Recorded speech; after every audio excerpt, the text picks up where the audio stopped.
روایت دیگری که موسوی به ابن حجر نسبت میده میگه که ابوبکر به علی گفته که رضی الله عنهما، ابوبکر به علی گفته، حدیث اولی که کشکولوژیه عرض کردم مثل همه احادیث شون.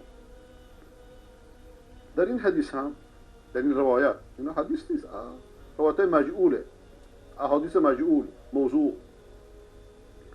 هر منصفی باید بدوند که تشیع مبناش احادیث مجعوله، احادیث دروغین.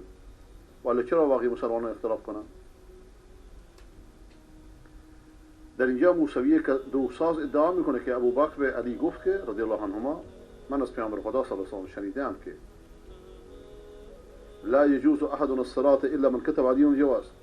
کسی برای کسی روا نیست که از پل صلات رد بشه مگر اینکه علی پاسپورت بهشون بده، جواز بهشون بده. چه خبره؟ پیغمبر بیکاره، کارای خدا رو میدن دست بشر. ابن عراق الکنانی اینو در تنزیه الشریعه میاره، میگه که خطیب بغدادی از طریق عمر ابن واصل اینو روایت کرد و قول خطیب هم نقل کرده که این داستانگویانه.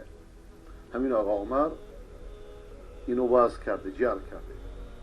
عمر ابن واصل رو ذهبی در کتاب بیزان خودش که ببین دوستان، خداوند در این دین علمای مهیا کرده از طریق اهل سنت و جماعت، بعدا دیگران تقلیدشون کردن چیز دیگریه، از طریق سواد اعظم مسلمانان که علمی ابتکار کردن به علم به عنوان علم حدیث، علم رجال، علم درایات، علم روایات، علم اسناد.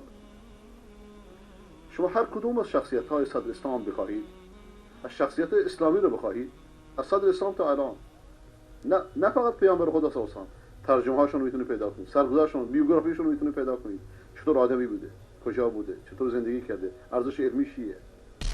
عمر ابن واصل رو ذهبی در میزان خودش ذکر کرده، همین آقایی که این حدیث ساخته. و خطیب هم میگه که خطیب اونو متهم به جعل حدیث کرده.